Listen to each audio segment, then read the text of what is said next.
This is WFYI News Now. It's April 10th, and I'm Abriana Herron.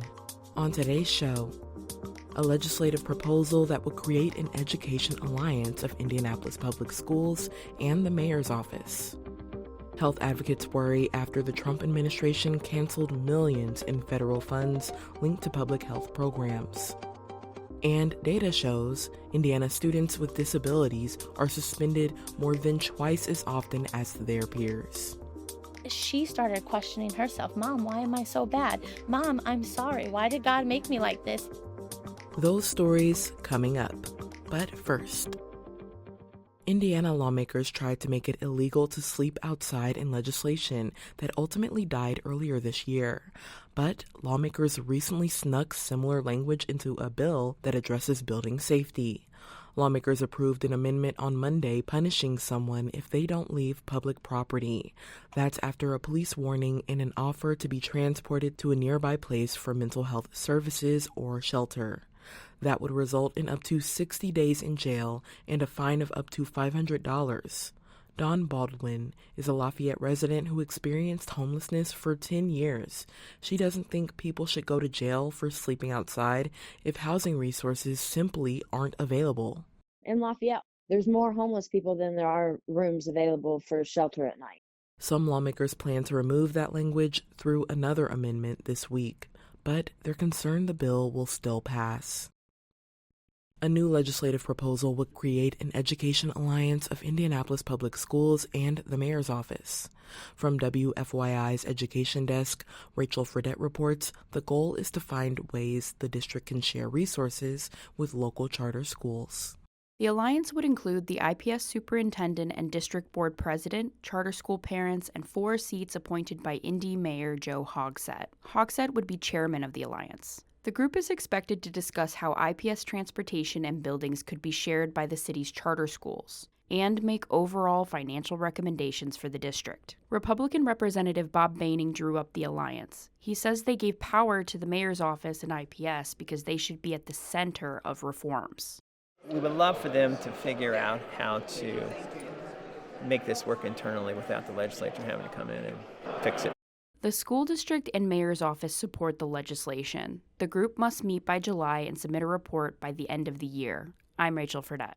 Find more news on the Alliance and Indianapolis Public Schools at WFYI.org.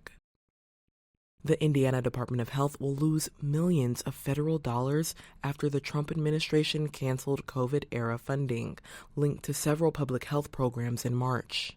WFYI's Elizabeth Gabriel reports health advocates worry about the consequences. One of the organizations that benefited from these funds is the Indiana Immunization Coalition. It's a community organization that spreads awareness around vaccines. The federal cuts cost the coalition about 30% of its funding. Sarah Louise Dillard is the coalition's communications director. She says keeping people healthy is crucial for the economy. If a kid gets sick, what happens? Their parent has to stay home and take care of them. They can't go to work. Investing in public health, it's an investment in our economy. Dillard is concerned that the funding cuts could impact the state's ability to respond to a potential measles outbreak. The state has announced 6 measles cases so far this year. Other states are seeing outbreaks. I'm Elizabeth Gabriel. And for our final story today, the number of suspensions in Indiana public schools rose to its highest level in a decade after the pandemic. WFYI investigative education reporter Lee Gaines reports that students with disabilities are suspended more than twice as often as their peers.